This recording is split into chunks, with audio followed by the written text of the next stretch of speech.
que tiene una forma muy, muy bonita de explicar, muy digerible, muy sencilla, porque toda esta filosofía que es tan extensa y que es tan hermosa es a la vez a veces un poco confusa, ¿no? Entonces siempre es muy importante lo que hemos hablado de tener esos maestros, de tener personas que nos guíen adecuadamente para no perdernos por ahí.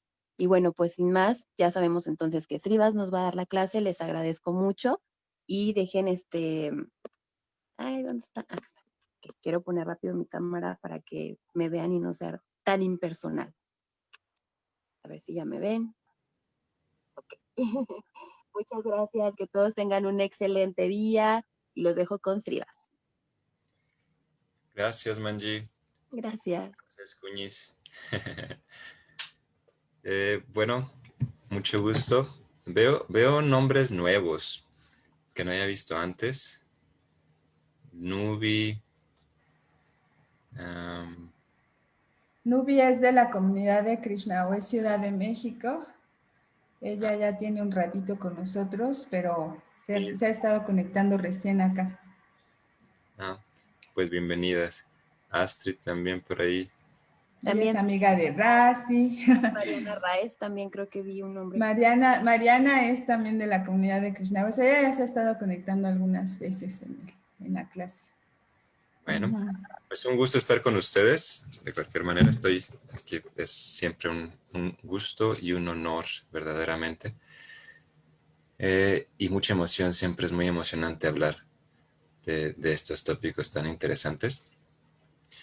El día de hoy estamos leyendo el Srimad Bhagavatam del capítulo, canto 1, primer canto. Para los que no conocen, son 12 cantos y estamos en el primer canto. Y es un quebradero de cabezas. Sí, es un quebradero de paradigmas, es muy, muy emocionante, es un viaje muy interesante el Bhagavatam. Podríamos decir que también soy nuevo. Digo, Nimai, mi hermanito Nimai, él ya lo leyó todo. Yo no salgo del primer canto. Creo que voy a avanzar con ustedes, con todos ustedes. Estoy muy emocionado por eso, honestamente, de que sigamos avanzando y leyendo los demás cantos. Estuve leyendo, digo, fue un poquito apresurado y apenas hoy estuve leyendo en la mañana estos textos y es muy emocionante, es como la quinta, sexta vez que leo este primer canto y les puedo expresar que es impresionante. O sea, cada vez que lo leo es una explosión, una explosión, ¿no? Mental, intelectual. Estos, ¿cuántos versos son? 13, 14, 15, 16, 17, 18. 5 versos. 5 versos se me hicieron impresionante haberlos leído. Extraje un pequeño temario que vamos a revisar, pero primero quisiera que los leyéramos juntos. Después de ahí voy a poner el temario y la verdad es que no tuve chance de presentar algo y creo que también es un arreglo divino porque les voy a presentar el temario y vamos a hacer más bien una sesión de preguntas. Voy a dejarme guiar por lo que por su intuición, por sus preguntas. Así es de que creo que va a ser algo emocionante, porque de alguna manera he notado esto, que dependiendo del estado de conciencia, dependiendo el cúmulo de conocimiento que uno tenga, dependiendo las experiencias que uno tenga, cuando uno lee estos textos, uno se enfoca en ciertas partes, ciertas áreas, nos interesan ciertos temas, nos interesan ciertas ideas en particular, nos surgen ciertas dudas y eso es algo impresionante, la información que te va dando el texto, ¿no? Ok, entonces voy a compartir pantalla.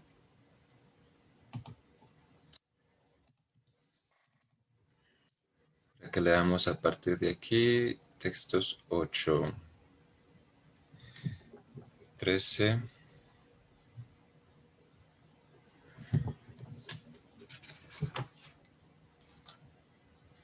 Ok, sí, textos 13, 14. Ok. Bien. Voy a honrar un momento con el mantra de invocación, que significa: ofrezco mis humildes reverencias a la suprema personalidad de Dios, el Hijo de Vasudev, quien es la causa de todas las causas. Om Namo Bhagavate Vasudevaya. Om Namo Bhagavate Vasudevaya. Om Namo Bhagavate Vasudevaya. ¿Sí ven mi pantalla? ¿Todo en mi Sí, pantalla? sí se ve. Muy bien. Muy Perfecto. bien, Rivas, se ve muy bien. Perfecto.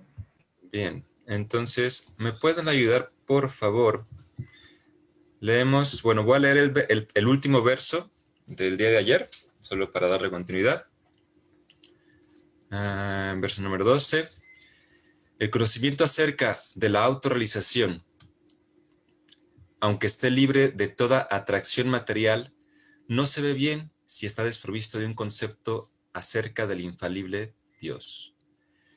¿De qué sirven entonces las actividades fruitivas que naturalmente son dolorosas desde el mismo comienzo y transitorias por naturaleza, si no se utilizan para el servicio devocional del Señor? ¿Alguien me puede ayudar a leer el siguiente verso? Oh Vyasadeva, tu visión es completamente perfecta. Tu buena fama es inmaculada.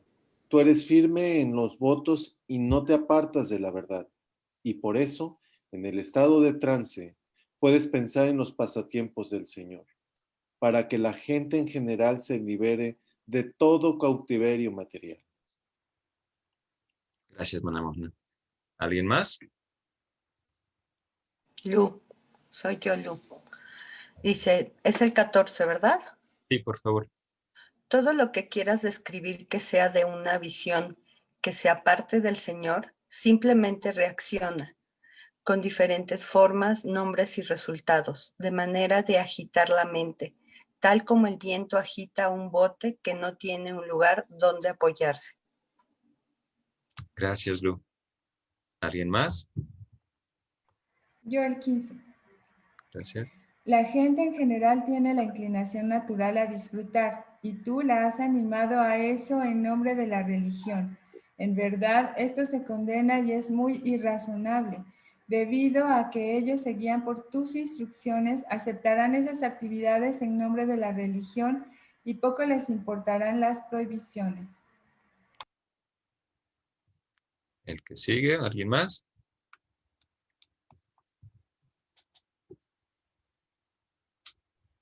Yo, ¿en cuál estamos? Sí, por favor, Manjari, adelante. 16. 16. 16.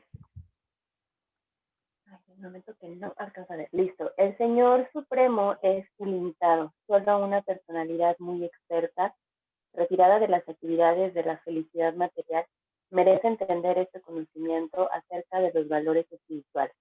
Por consiguiente, a aquellos que no están tan bien situados debido al apego material, su merced les debe mostrar el proceso de la comprensión trascendental a través de las descripciones de las actividades trascendentales del Señor. Gracias. 17, ¿alguien más? Yo. Adelante, Chandra. Ok. Aquel que ha renunciado a sus ocupaciones materiales para dedicarse al servicio devocional del Señor, puede que a veces caiga mientras se encuentre en una etapa inmadura, mas sin embargo, no existe el peligro de que fracase. Por otra parte, un devoto, aunque completamente dedicado a los deberes propios de su ocupación, no gana nada. Y por último, 18. Yo puedo leer. Por favor, Las, Isabel. las personas que verdaderamente son inteligentes y tienen inclinaciones filosóficas deben esforzarse únicamente por ese significativo fin que no puede obtenerse ni siquiera haciendo un recorrido desde el planeta más elevado de todos, Brahmaloka, hasta el planeta más bajo, Pátala. En lo que se refiere a la felicidad que se obtiene del disfrute de los sentidos, esta puede obtenerse automáticamente en el transcurso del tiempo, de la misma manera en que en el transcurso del tiempo obtenemos sufrimientos aunque no los deseemos. Muchísimas gracias, Shista. Bien, voy a pasarme ahora para acá. Bueno, estos 5 versos, 6 versos, perdón. 6 versos. En sí el texto, la traducción del sánscrito tiene una cantidad de información que yo estoy impresionado. Además, Prabhupada, nuestro maestro, el comentarista, hizo comentarios bastante extensos en cada uno de ellos. Bueno, y también que cuadriplican toda la cantidad de información trascendental de conocimiento que nos está dando. Así es de que yo no tuve chance de pensar y decir, voy a hacer esto, voy a presentar estos temas. Además de que pienso que por más que me esfuerce por presentar algo que a mí me gusta, yo quisiera más bien presentar o exponer algo que por lo que ustedes estén plenamente interesadas. Así es de que extraje 9 tópicos, de los cuales se puede desarrollar, de cada uno se pueden desarrollar 3, 4 horas de información fácilmente. Pero les voy a dar un momentito para que lean esos tópicos. Y ahora sí, como una competencia. A ver quién pregunta primero. ¿Qué tema le interesa más? Y su pregunta. Y a partir de ahí nos podemos ir guiando. Estoy seguro que no vamos a poder cubrir los 9 tópicos, y solo son 9, o sea, había muchísimos más. Son como los 9 que más o menos yo podría ayudar a servirles un poco en darles, en expandirlo, desarrollarlo. Entonces, los dejo. 1 minutito, 2 minutitos para que lean los tópicos y desarrollen sus preguntas. ¿Les parece buena la idea o no? Muy buena. ¿Y cómo vamos a poner la sugerencia? Pueden preguntar en el chat. Ya, el 3. Pueden abrir su micrófono y hablar. Ya gané, el ¿Perdón? 3. Buen día. El 3, por favor. Dijo el 3. Yo el 7. Ok, bien. Entonces, vamos a hacer esto. Quien lo ponga primero en el chat. No, yo estoy ocupado con las manos ocupadas. 3. Bueno. Ok. Vamos a empezar con el 3, de acuerdo. Y después el 7, que mencionó Lu. ¿Ok? De acuerdo, sí. Bien. El 3, ¿qué dice? Manda Mohan, ¿qué es lo que te interesa del 3? Puedes. Senderos seguros, senderos riesgosos y senderos que aseguran la autodestrucción. Sí, porque hay muchos, perdón, no sé si me preguntaste a mí, ¿qué me interesa del 3? Gokulananda. Bueno, sí. Más bien, la persona que estaba interesada, que mencionó este tema fue... Soy yo. Sí, ¿Fuiste tú?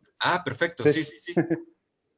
Yo pensé que era Mana Mohan también. No. Se oye la voz igualita. De hecho, yo confundí la voz con Mana Mohan. Tiene parecida la voz. Confundiste el argentino con el mexicano. ¿Qué pues? Pues mira, básicamente México, América es una región muy mágica por el cual podemos llegar a la divinidad por diversos caminos. Una de las tradiciones que tenemos nosotros, milenaria aquí en América, es el camino del chamán, el cual implica el uso de plantas de poder. ¿Ok? Según nuestros principios regulativos, el uso de plantas de poder se podría considerar intoxicación. Más para esta cultura que son tan milenarias como la nuestra, la védica, es un camino hacia la iluminación. Si podrías desarrollar eso, por favor. Claro. Bien, este tema básicamente está presentado por Prabhupada en el texto 1.5.14. Fue el segundo texto que leímos. ¿Okay? Y Prabhupada hace es muy interesante lo que hace Prabhupada porque básicamente también es lo que está haciendo el Bhagavatam. Divide las diferentes ismos, por ejemplo, teísmo, ateísmo, nihilismo, agnosticismo, politeísmo, monoteísmo. ¿Okay? Y el Bhagavatam es muy tajante, muy tajante respecto a cuál es el camino seguro y cuál es el camino que tiene riesgos y cuál es el camino de la destrucción, de la autodestrucción. ¿Okay? Podríamos hacer un ejercicio, de hecho sabía que era posible y me gustaría hacer una especie de mapa mental. Podría ser así.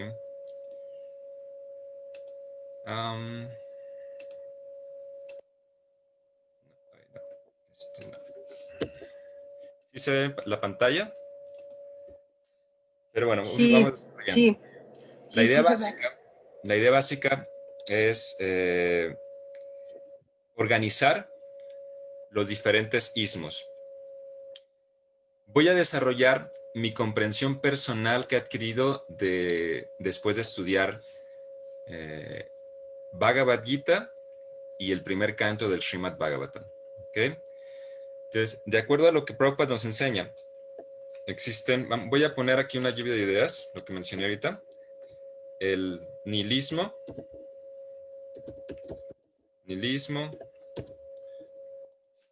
tenemos ateísmo,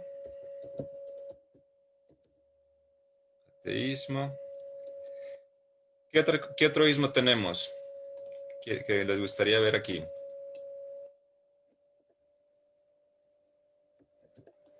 Panteísmo. Panteísmo.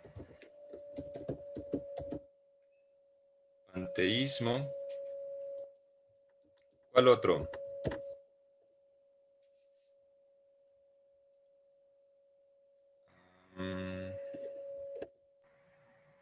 ¿Qué les parece?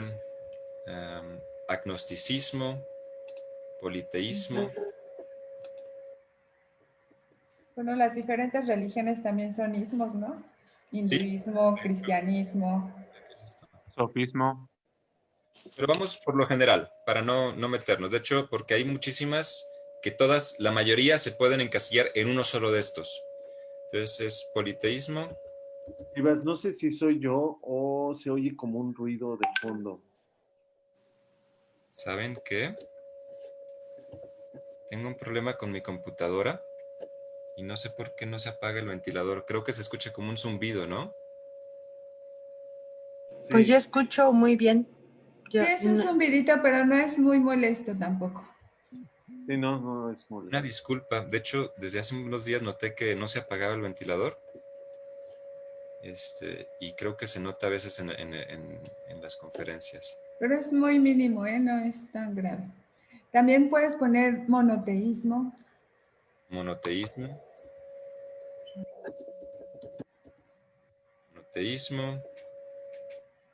¿Cuál otro? También misticismo, Prabhu. Misticismo.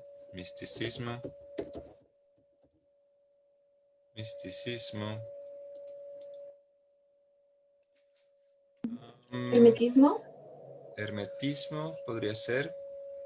No lo conozco yo muy bien, pero podrían explicarme. Estoy abierto. Hermetismo se escribe así, ¿verdad? Perdón, sobre la pregunta original, el chamanismo, ¿lo colocaste? Chamanismo, exactamente. Chamanismo.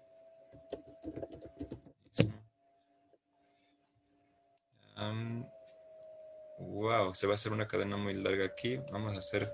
Quiero ver si se puede cambiar esto. Sí. Algo así. Sí. Y ahorita vemos cómo lo organizamos. ¿Cuál otro tenemos?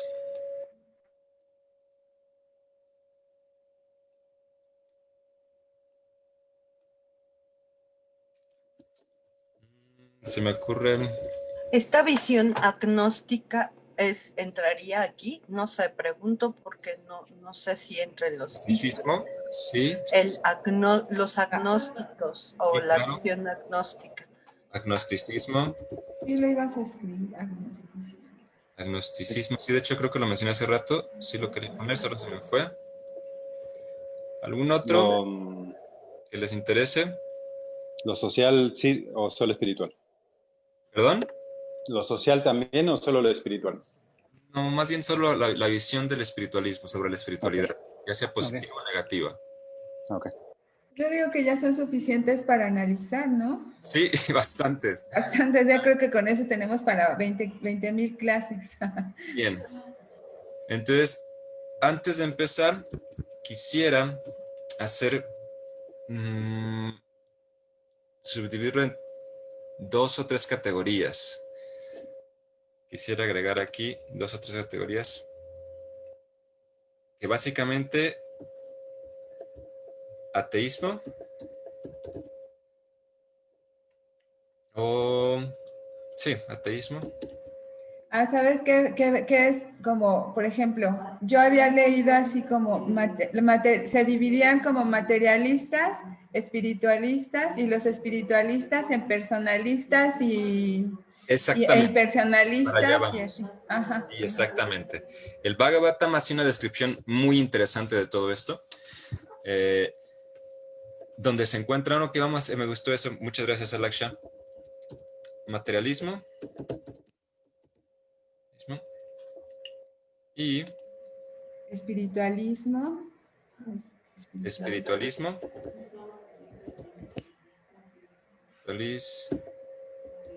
Y ya de ahí los personalistas e impersonalistas y luego todo lo demás. Exactamente. Pero el Bhagavatam, vamos, ¿qué les parece si definimos un poquito ese punto, materialismo y espiritualismo? El Bhagavatam, de hecho, el Bhagavatam comienza declarando que en este texto particular se rechazan completamente las religiones engañosas o el dharma engañoso. De hecho, el término que utiliza el Bhagavatam es dharma, ¿no? Y el dharma engañoso se refiere a todas las ocupaciones con pretexto religioso, pero que solo están buscando beneficios materiales. ¿Ok?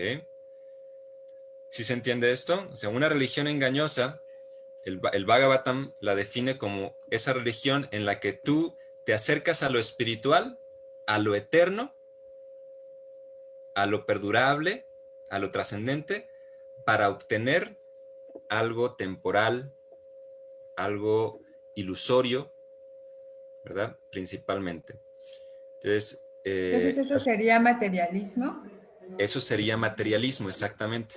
Entonces, todas las corrientes o tradiciones, costumbres, tipos de adoración que buscan adorar algo superior para obtener algo terrenal, algo mundano, ¿verdad? El Bhagavatam lo rechaza y le llama,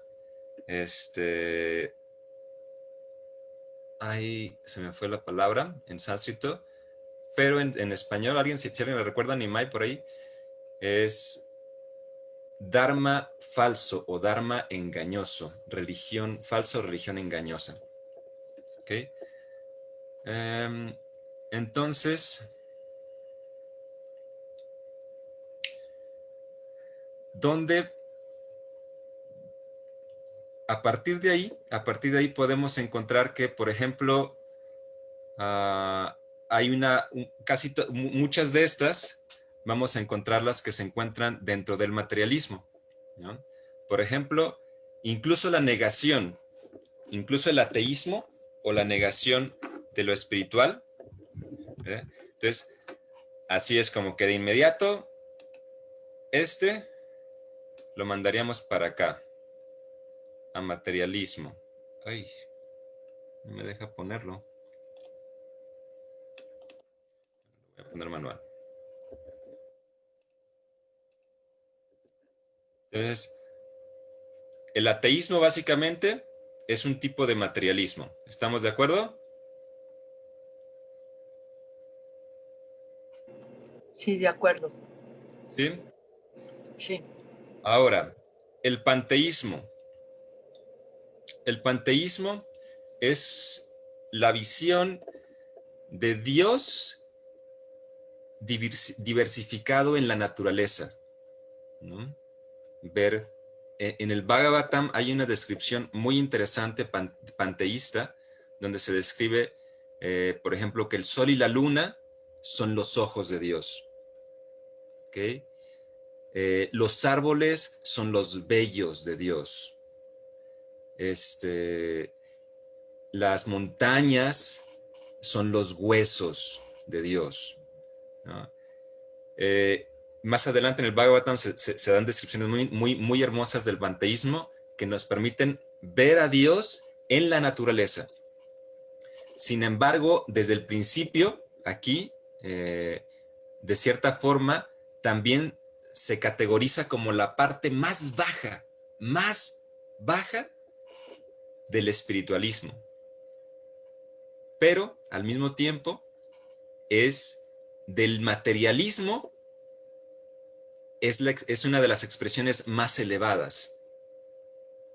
¿Ya? Es que es como la puerta de entrada, ¿no? No es como, no es completamente materialismo porque estás como retomando una conciencia de que todo lo material proviene de algo supremo, ¿no? Entonces, ahí ya estás haciendo una transformación de conciencia, a diferencia del ateísmo, que es materialismo puro.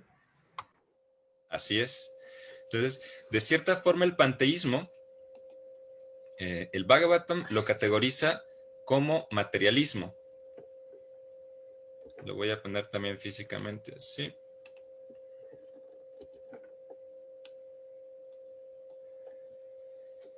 ¿Ok? Y el panteísmo puede resultar, de hecho aquí hasta quedó en orden aquí.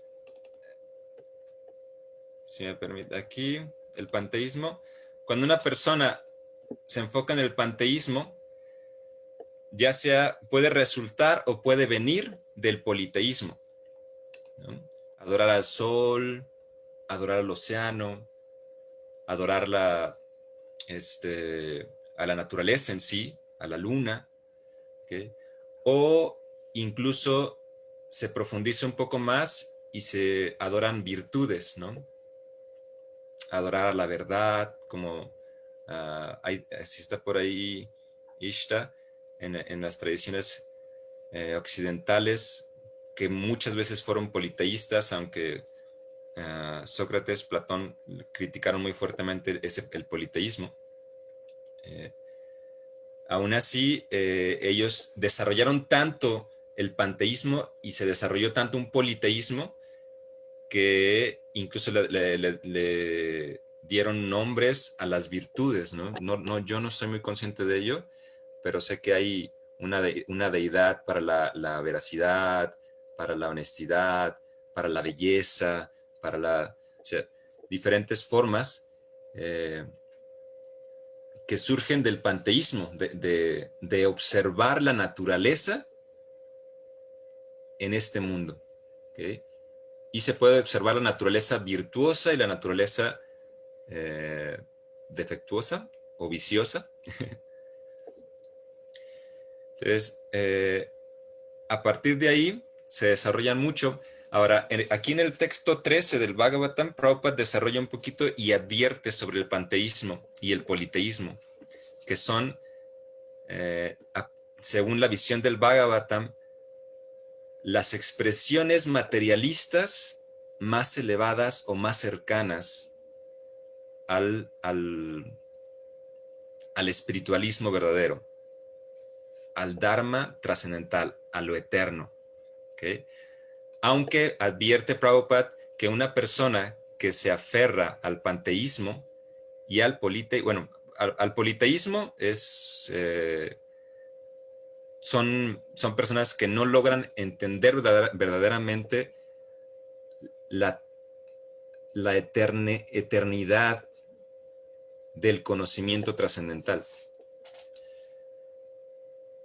Y una persona, también Prabhupada dice algo muy interesante, que es muy difícil que una persona, que por medio del panteísmo se obtenga la verdad absoluta, debido a que en el panteísmo los mismos objetos, aunque es lo más grande materialmente hablando, o sea, estás viendo la belleza en su máxima expresión, el poder en su máxima expresión dentro del panteísmo, el sol, todo eso, aún así es inestable, es impermanente, porque en este plano de conciencia todo es impermanente, ¿no? Incluso si se adoraran al sol, que podríamos decir que es el cuerpo más grande y el símbolo más poderoso que se puede tener físicamente hablando en este universo, aun si se adorara al sol, el sol tiene un tiempo de vida. O sea, mismo los científicos dicen, pues bueno, es que en algún momento nuestro sol va a morir, ¿no? Entonces, en ese sentido, el panteísmo por eso carece de la capacidad de elevar nuestra conciencia hasta lo trascendental. Lo eleva lo más posible a nivel material, pero si no salimos de ahí, si no encontramos un objeto trascendente, si no encontramos la fuente divina de todos esos cuerpos poderosos, de todas esas manifestaciones maravillosas y poderosas, entonces no podemos avanzar realmente. ¿Qué decir, ¿no?, de otros tipos de corrientes de pensamiento? Porque el ser humano, siendo racional, Acharya Devridan, el doctor Howard Resnick, explica que es extremadamente, el ser humano es racional por naturaleza, y por naturaleza racional siempre está buscando hacer esto que estamos haciendo nosotros, categorizar y buscar una categoría superior, una categoría superior. Entonces digamos que el panteísmo se queda en un punto donde se puede abarcar todo lo material, pero el panteísmo no abarca lo espiritual. Entonces tienes que dar un paso arriba y buscar una categoría superior a lo material que abarque también toda la visión panteísta, y eso es lo que hace el Bhagavatam. El Bhagavatam sube un paso arriba y toma el panteísmo, de hecho lo expone y lo desarrolla, y quien quiere desarrollar y observar a Dios en la naturaleza, el Bhagavatam te da una visión alucinante, ¿no?, de cómo poder ver el cuerpo de Dios en la naturaleza. Y es muy interesante esto, porque el panteísmo en su máxima expresión lo que busca es encontrar a Dios en la naturaleza, encontrar a la personalidad de Dios. Y el Bhagavatam sí nos enfoca en esa parte. Por lo general, visiones panteístas que podemos encontrar en el mundo son muy generales, ¿no? Son muy, y son impersonales, no te dan una visión personal de Dios. Pero la visión panteísta del Bhagavatam, la descripción panteísta del Bhagavatam, es que te describe el cuerpo de Dios con la naturaleza. Entonces eso es, el objetivo es encontrar el cuerpo, a la persona, a la personalidad de Dios. Y una vez que defines eso, te das cuenta de que, bueno, esto es una representación material, pero yo quiero, ¿cuál es la personalidad, el cuerpo de la persona original? ¿Sí? Entonces tenemos, aparte aquí tenemos monoteísmo, que es interesante. ¿Qué pasó aquí? Vamos a...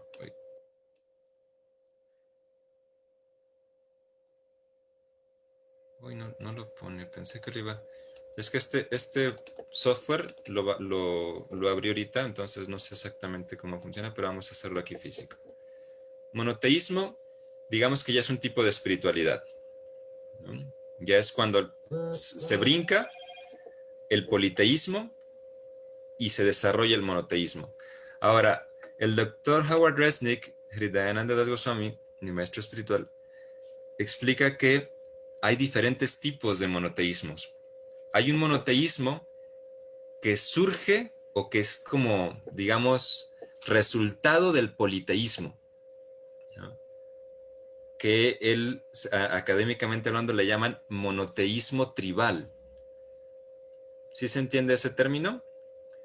O sea, de que mi Dios es el bueno, es el más grande y vence a tu Dios. Y a las pruebas me remito. Y si no, nos vamos a la guerra y el que gane la guerra, ese es el Dios más poderoso, ¿no? E históricamente hablando, es un tipo de religión que ha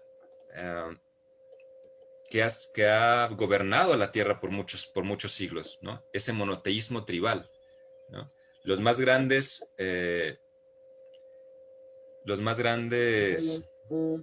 imperios, muchos de los imperios que se desarrollaron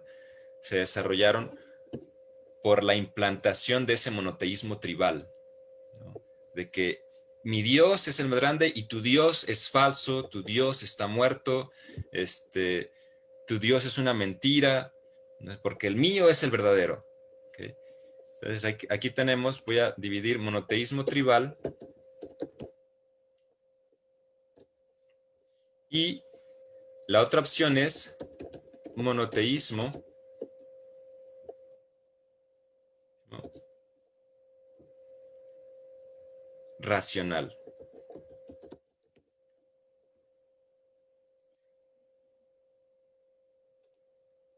El monoteísmo racional es la opción monoteísta donde se discute acerca de la verdad absoluta, ¿sí? Pero a partir de principios espirituales muy claros, ¿no? O sea, como por ejemplo el respeto, básicamente el respeto, ¿no? O sea, cuando alguien es racional, podemos discutir, a ver, ¿por qué tú crees que tu Dios es el más grande?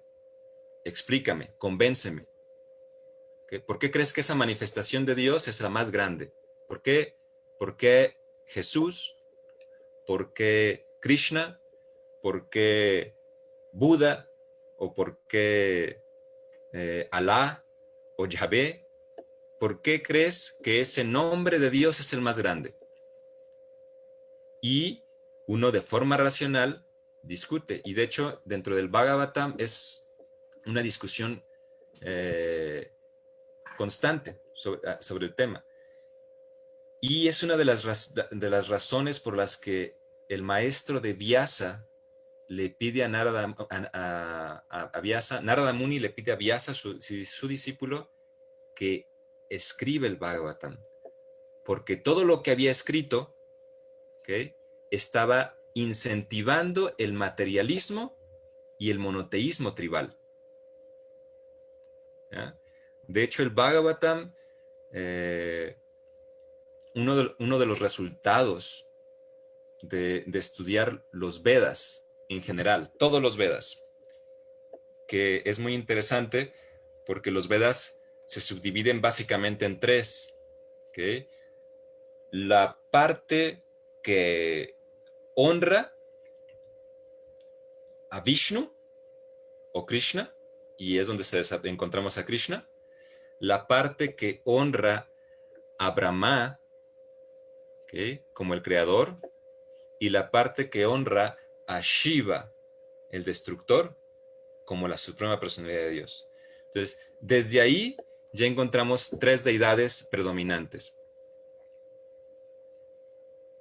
Y a partir de ahí, si tú lees todos los Vedas, al final te queda la pregunta, y eso Prabhupada lo hace notar en su comentario, en su significado. Bueno, ¿y cuál es la verdad? ¿Cuál es la verdad absoluta? Y eso es lo que le está reclamando Narada Muni a su discípulo, a Vyasa. Le digo, es que tú dividiste los Vedas. Tú hiciste todo esto, pero eso que hiciste, o sea, va a hacer que haya todavía desacuerdos, guerras, inconformidades, incluso a nivel de costumbres normales, incluso incentivas el que se coma carne, ¿no? O sea, por medio de rituales, aunque la intención principal de Vyasadeva es elevar desde lo más bajo, desde la conciencia más baja, ¿okay?, tomar a las personas y elevarlas gradualmente. Narada le advierte y le dice, es que eso que hiciste, sí, tu intención fue buena, pero tienes que darte cuenta de que la naturaleza de las personas, ¿okay?, es buscar la gratificación sensorial, la gratificación de los sentidos, la sensualidad, el materialismo. Entonces, cualquier cosa que tú hayas dicho, por ejemplo, en los Vedas, en la sección Karma Kanda, la sección tamásica, la sección más baja, digamos, de conciencia, en esa sección se habla de que hay un ritual para que la gente pueda comer carne. O sea, en ninguna parte de los Vedas se promueve que se coma carne, pero hay una parte donde se toma en cuenta de que hay personas que quieren comer carne, que tienen un impulso por hacerlo. Entonces hay un ritual particular donde un día particular del mes, a una hora particular, a un tipo de animal particular, hay un montón de descripciones detalladas del ritual, donde al final tú agarras una cabra y en el oído tú le tienes que decir a la cabra, el día de hoy yo te como a ti, pero el día de mañana tú me vas a poder comer a mí, ¿no? O sea, y ese es el ritual completo que se tiene que hacer para poder comer carne. Y está originalmente pensado para que tú razones un poco y digas, oye, pero si ahorita me va a comer, si yo me lo como ahorita, después yo me lo voy a comer. Si yo me lo como ahorita, después ella voy a tener que nacer yo para que ella me mate y me coma. Entonces, básicamente está diseñado para que tú, para desanimarte de comer carne. Pero aún así, es como se recomienda, Narada Muni le dice a Vyasadeva, tú lo estás incentivando y la gente al final no va a ser el ritual, se van a olvidar del ritual y simplemente van a matar animales para comer porque en los Vedas es aceptable. Entonces Vyasa, pues ahí se da cuenta de ese punto, ¿no? Por eso él estaba insatisfecho, por eso él estaba algo insatisfecho respecto a lo que había hecho. Entonces ahora, regresando al punto acá, tenemos monoteísmo tribal y monoteísmo racional. Los Vedas en general, de una u otra manera, incentivan un monoteísmo tribal. De hecho, todavía hay discusiones, me ha tocado conversar con personas hindús que nacieron con tradición hindú, sin embargo, que tienen una idea de que no es que Dios es Shiva, no es que Dios, lo más poderoso es la naturaleza material, es Maya, es Durga, ¿ok?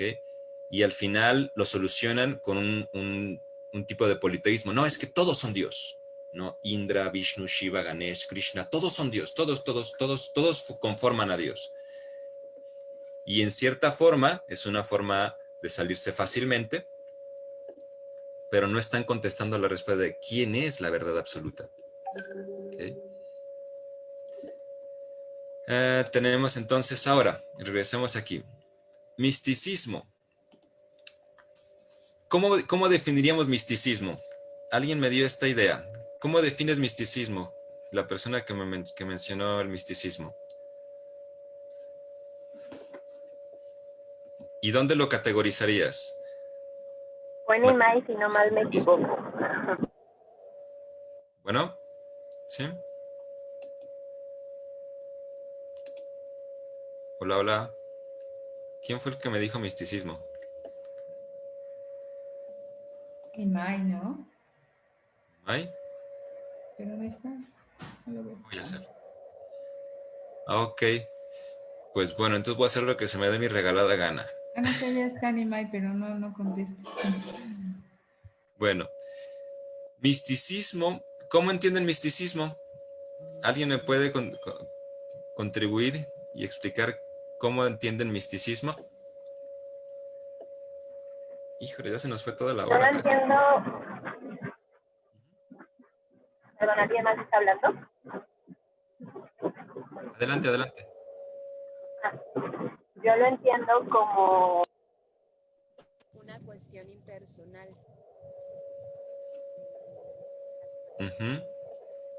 Ok. En cuestiones tal vez un poquito como mágicas, cuál será la palabra, pero sí, para mí es algo como impersonal, en el que pudiera estar unido al panteísmo, en el que creo que la naturaleza, que energías, sin embargo, no le doy una forma a Dios. Ok, vamos a ponerlo aquí. Te lo digo el significado que está en el Wikipedia. Sí, por favor. Dice, estado de perfección religiosa que consiste en la unión o el contacto del alma con la divinidad. Otro significado es corriente religiosa que propone la unión del alma con Dios por diversos medios, ascetismo, devoción, amor, contemplación. Y otro es comportamiento o características que se consideran propios de la persona que se dedica mucho a cuestiones espirituales. En sus obras destacó el misticismo de los sacerdotes. Es un ejemplo. Ok, entonces no me queda claro. ¿Dónde lo pondríamos? ¿Como materialismo o espiritualismo? Espiritualismo. Es la unión del alma con la divinidad. Ok. Déjenme ver. Quiero mover esto, pero no sé cómo.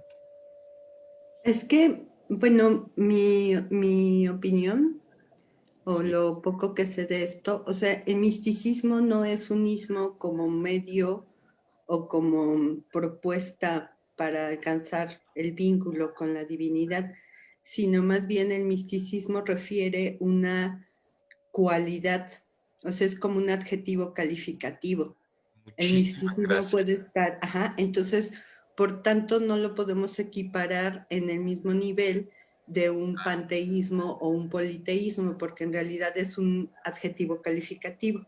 Claro. Que correspondería a varias de esas. O sea, el misticismo puede estar dentro de algunas de las diferentes corrientes, porque lo que estamos analizando, entiendo, son como propuestas o caminos para alcanzar el vínculo con la divinidad o desarrollar esa vida espiritual. Y el misticismo, pues no es más bien una característica Claro, en varias veces mi análisis.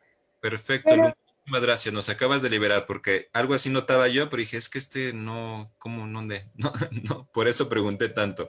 Muchas gracias, Lu.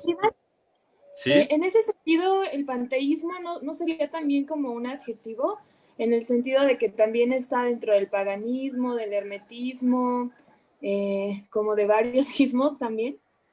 Podría ser, Ishta. La cuestión es que el panteísmo sí es una corriente a la que las personas se aferran. Sí es como una persona se considera, no es que yo pienso que Dios está en la naturaleza, es todo.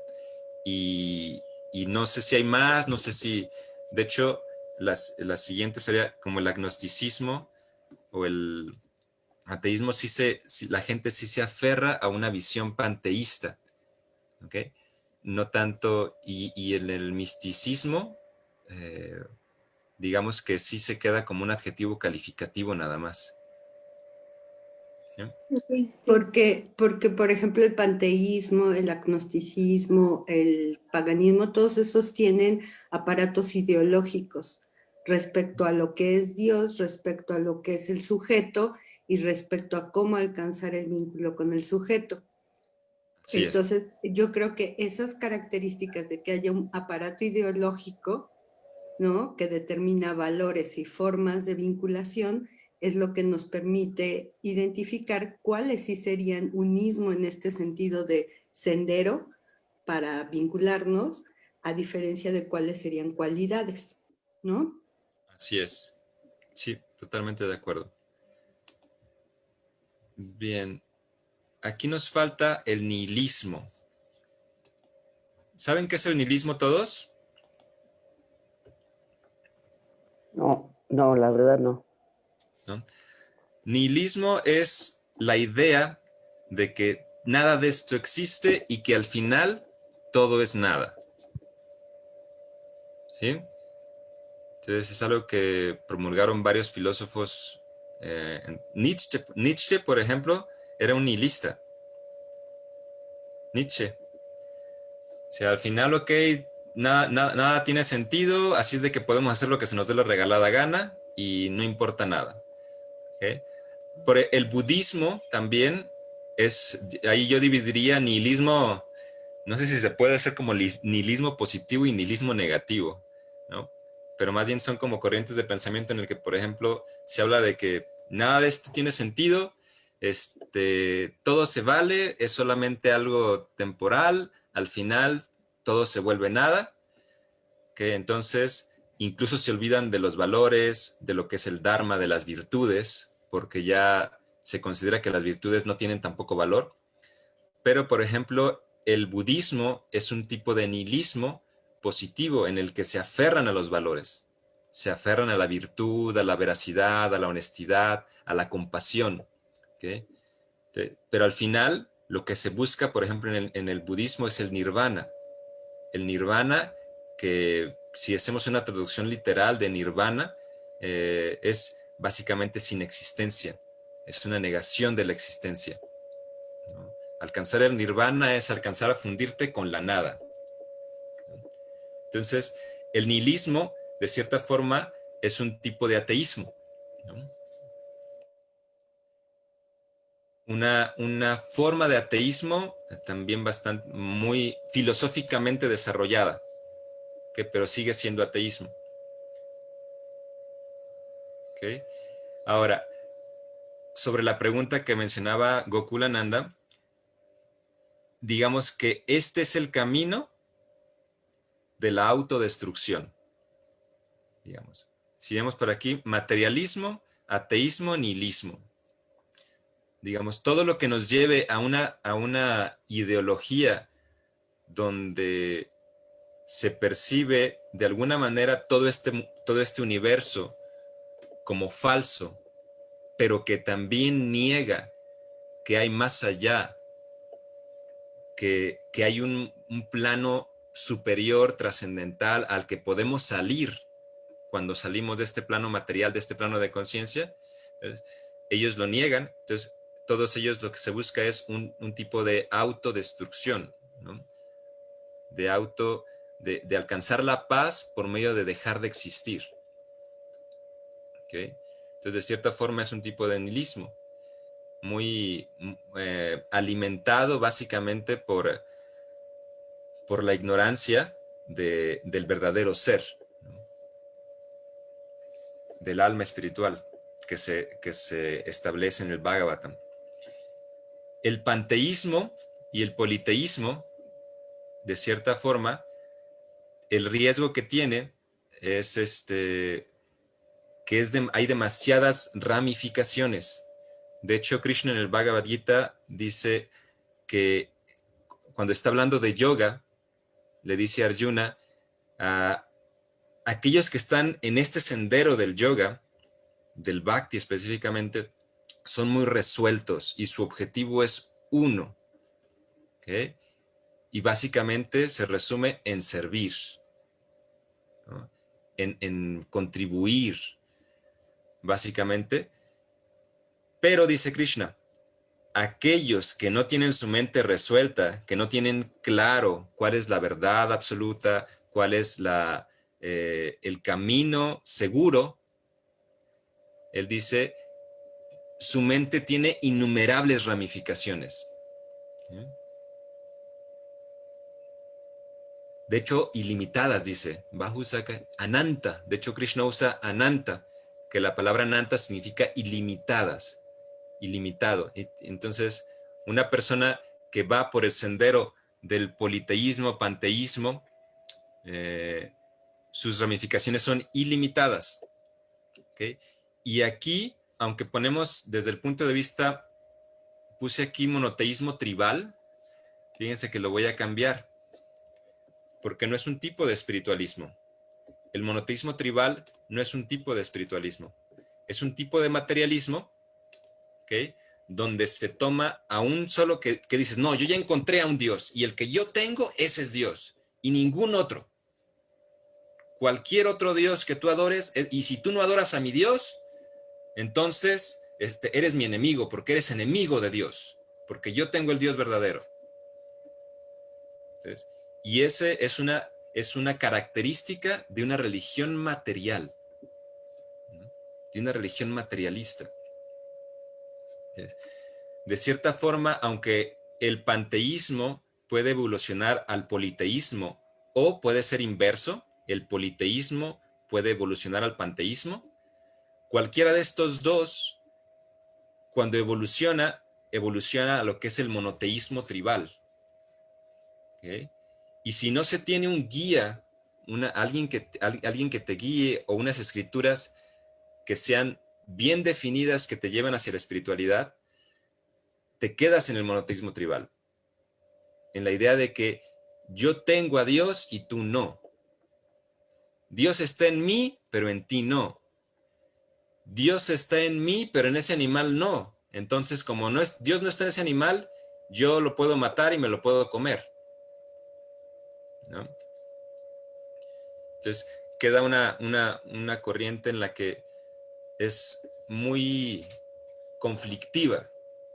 O sea, no se puede, de hecho, en el monoteísmo tribal, no puede haber, ¿cómo se puede decir? Relaciones. Si un emperador o alguien no implanta eso a la fuerza, y todo mundo por miedo, por temor, por seguir una autoridad, por abandono incluso, que también es pues es que no hay otra forma, ¿no? O sea, ni modos, lo acepto, ¿no? O sea, como hacían cuando convertían a los indígenas en México, ¿no? No sé si han visto, y no sé si es verídico, no lo dudo personalmente, pero que metían a los indígenas y los metían en agua, ¿no? Hasta que se estaban casi ahogando y los sacaban. ¿Viste a Jesús? No, otra vez al agua. ¿Viste a Jesús? No, hasta que no, sí, ya lo vi, ¿no? Entonces, de cierta manera, es como es el resultado de un monoteísmo tribal, ¿no? En el que se recurre a la violencia, a la fuerza, al autoritarismo, para implantar tu modo de ver la vida. Pero no se permite el desarrollo intelectual, el desarrollo racional de una visión divina. ¿Okay? Y eso es lo que no pasó, por ejemplo, en India. En India, de alguna manera, es algo que tiene muy, muy admirable, es que ellos, la religión siempre fue libre. O sea, y se hacían discusiones, y si había guerras, eran debates filosóficos. Vamos a debatir filosóficamente, ¿no? Y creo que sí hay por ahí algunos ejemplos de guerras que se hicieron por un tipo de monoteísmo tribal. Ahorita recuerdo algunas historias, pero no quiero extenderme. Pero por lo general en la India se desarrolló un monoteísmo racional, siempre. Y aunque los Vedas fomentaban el politeísmo, no se fomentó de alguna manera el tribalismo, ¿no? O sea, el de yo tengo la verdad, y aunque tú me venzas filosóficamente, no, que eso es algo que pasó mucho también. La cultura Vaishnava, que es la predominante en la India, de alguna manera, fue muy sometida por los diferentes imperios que tomaron la India, ¿no? Que al ver que tenían una filosofía extremadamente desarrollada a nivel de una teología muy superior, buscaban siempre aminorar, quitarles crédito, decir que no, eso es un invento, eso es muy nuevo, no puede ser más antiguo que la Biblia, los Vedas son un invento así, siempre tratando de denigrar y desacreditar, ¿no? Y eso, pues bueno, ha dañado bastante eso. Sin embargo, cualquiera que estudie la corriente védica o cualquiera de las corrientes védicas, de alguna manera, termina desarrollando una especie de monoteísmo racional. ¿Okay? Ok, tenemos aquí chamanismo, hermetismo, agnosticismo. Ok. Raúl. ¿Eh? ¿Sí? Perdón, te voy a interrumpir, me tengo que retirar. Nada más agradecerte esta presentación. La verdad es que es muy, muy llena de mucha información. y muy enriquecedora. Entonces, nada más darte las gracias. Y también, pues, hacer el comercial de que hoy haces la presentación del libro Sankhya, Metafísica de los 24 Elementos, aquí en las librerías del sótano, y pues mucho éxito en todo, ¿no? Muchas gracias. Gracias, Manamohan. Nos vemos al ratito. Sí. Sí, entonces para chamanismo, Gokulananda me pedía mucho sobre el chamanismo. Aquí cabe mencionar que en el Bhagavad Gita hay un capítulo muy interesante que se llama Las divisiones de la fe, ¿no? Y en ese capítulo se da un sistema también de categorización de la fe, de cómo desarrolla uno la fe, donde pueden entrar y prácticamente entran todos los tipos de fe que podríamos desarrollar en la vida, individualmente y colectivamente. ¿Okay? Las características del chamanismo, como mencionó Gokulananda, ¿verdad? Generalmente se basa mucho en el uso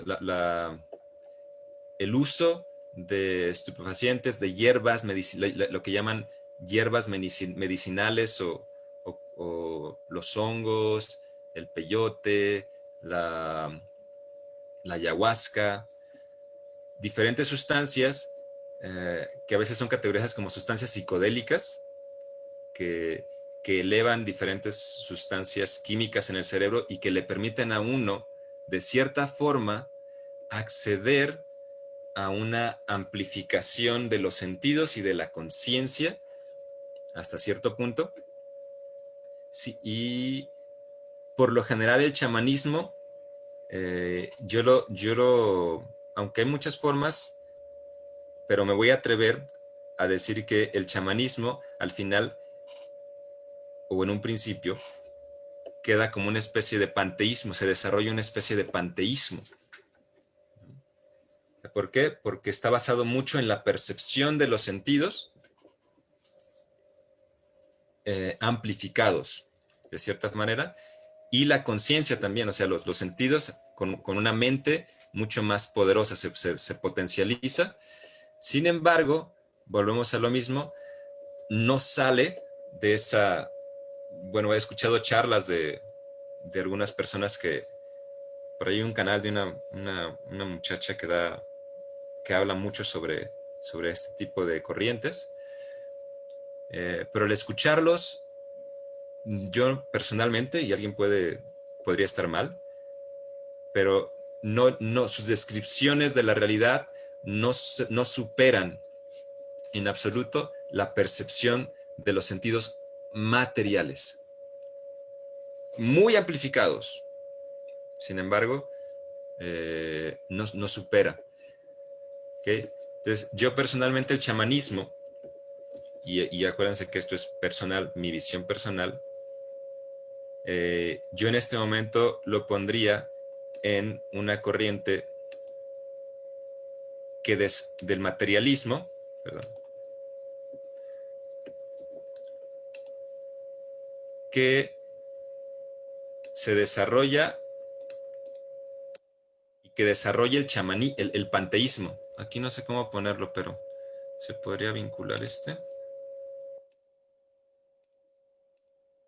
¿Sí? O sea, es un tipo de materialismo porque se basa en sustancias materiales y en amplificar nuestros sentidos materiales y nuestra mente, que también el Bhagavatam nos dice que es material, ¿okay?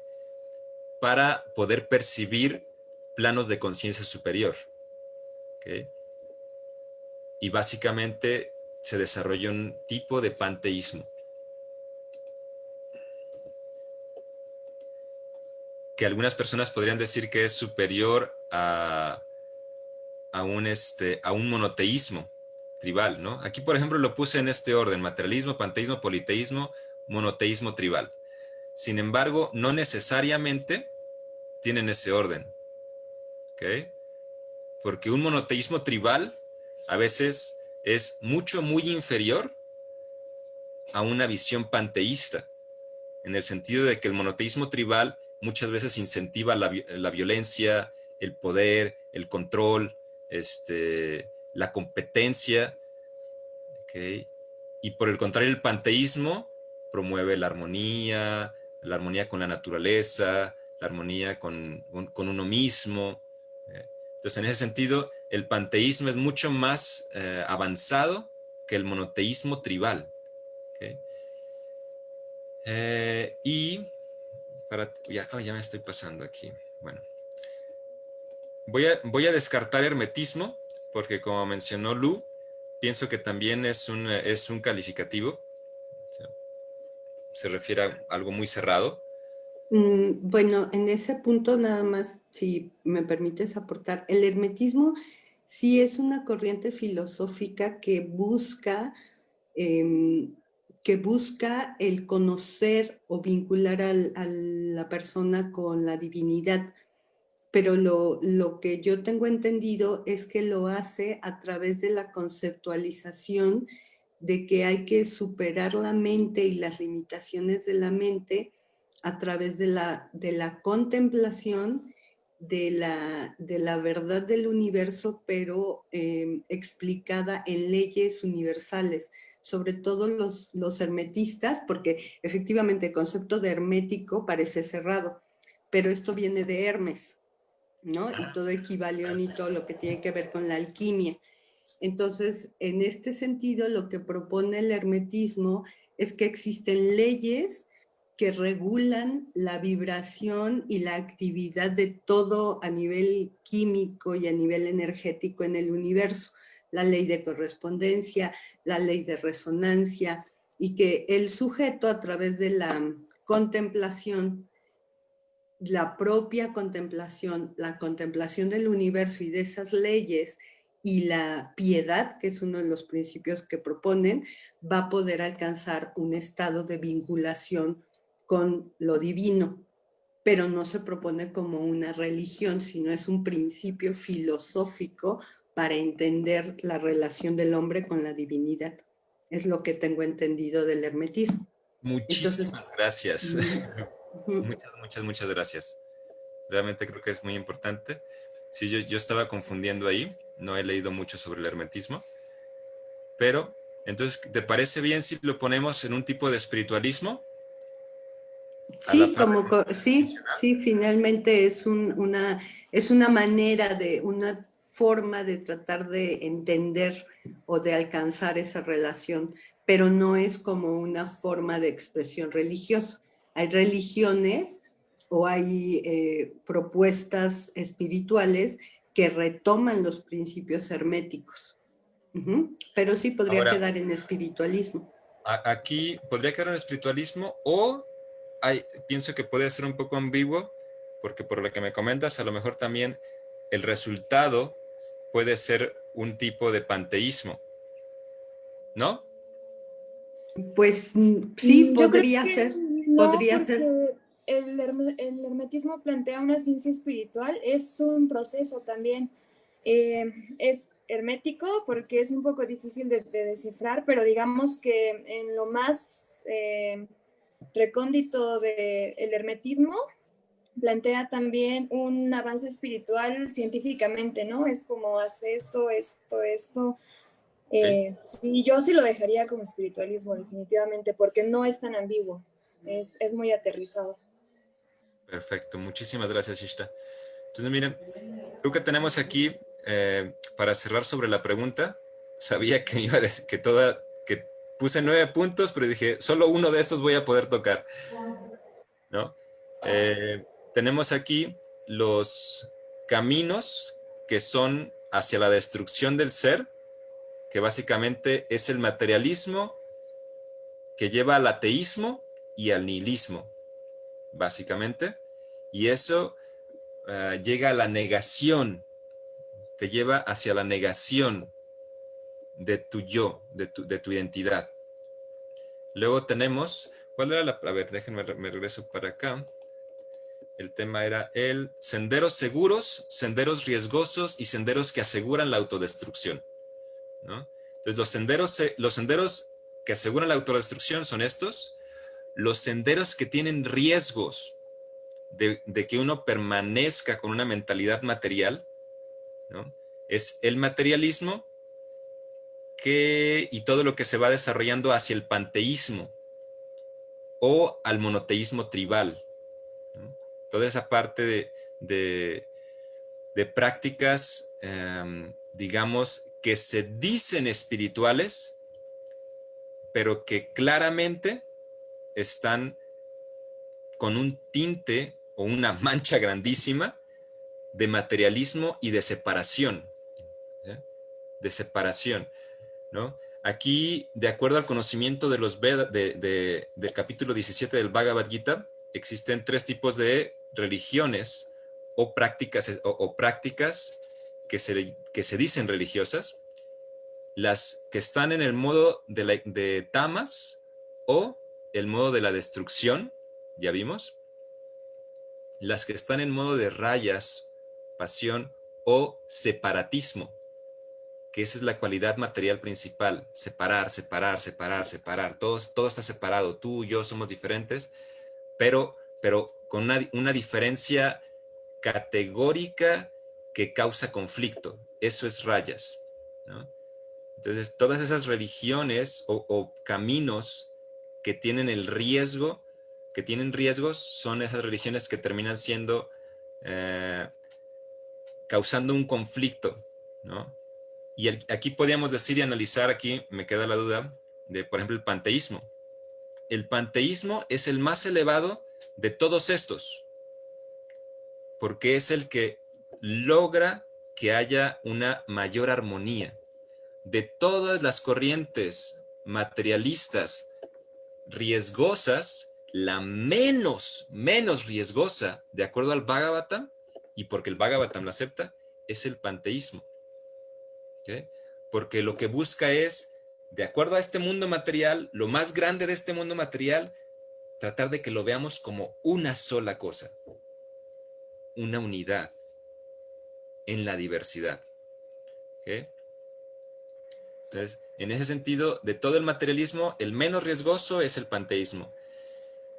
El más riesgoso, me atrevo a decir, que es el monoteísmo tribal, ¿no? El monoteísmo que incentiva que yo soy mejor que tú, o que mi grupo, que mi religión es mejor que la tuya, que mi Dios es mejor que el tuyo, el mío es el verdadero y el tuyo es el falso. ¿Okay? Entonces, el más bajo de los tipos de religiones materialistas que siguen siendo engañosas, el terrible, digamos que es el monoteísmo tribal, incluso más que los de autodestrucción, porque el monoteísmo tribal causa estragos a nivel social. El ateísmo y nihilismo, por lo menos, ok, si tú te quieres aniquilar, si tú te quieres autodestruir, ok, tú ponte a meditar y medita en la nada, pero practica tus principios y no te metas en rollos. ¿Ok? Entonces, de cierta forma, se separan y cada quien de forma individual busca su destrucción, respetando a los demás, excepto Nietzsche. Pero bueno, ese es otro punto. Pero el monoteísmo tribal no. El monoteísmo tribal es a nivel social extremadamente peligroso. En el ateísmo también podrías hacer ahí una división de ateísmo con valores y ateísmo sin valores. Ándale. ¿No? Porque entonces un ateísmo sin valores, pues sí te va a llevar directito al hoyo a ti y a la sociedad en general, ¿no? Pero un ateísmo con valores, como es el caso del budismo, pues digamos que por lo menos mantiene la sociedad en orden, ¿no? Exactamente. Sí, como menciona también el doctor Howard Resnick, en el ateísmo sin valores tenemos, por ejemplo, a Nietzsche. ¿Cómo se escribe Nietzsche? No sé, no recuerdo cómo se escribe. O todo el socialismo. ¿Cuál es, Ishta? ¿Te acuerdas cuando Acherde menciona de que hay que hay un tipo de corriente filosófica política que ha matado mucha más gente que el comunismo, que Hitler? ¿A quién menciona? Ay, sí me acuerdo, pero no me acuerdo. Sí me acuerdo, pero no me acuerdo. Híjole. No sé si es el socialismo de... Empieza con A, creo, pero tiene una... pero no me acuerdo. Bueno, es que hay muchas veces se ve a Hitler como el más demonio de todos los demonios, pero hay uno que es todavía más y que nadie lo menciona, que ha matado así como 20 veces más. O sea, es una corriente política que ha causado más muertes, así algo irracional, como 20 veces más que las que mató Hitler con su comunismo, ¿no?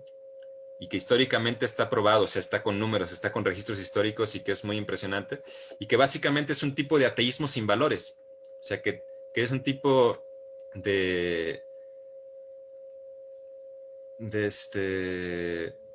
¿cómo se le puede decir? Un tipo de corriente donde realmente tú ves justificas los medios por un fin, pero son puros fines materiales. O sea, el objetivo es controlar el pueblo, es mantener la paz por medio del control del pueblo, y si para eso tengo que matar a todos los ricos, a toda una sección social, los matamos, ¿no? Porque el objetivo es una cosa, ¿no? Y eso es lo que importa. Y eso es lo que ocasiona, por ejemplo, la filosofía de Nietzsche y otros tantos, ¿no? Y al ateísmo con valores vamos a poner aquí el budismo.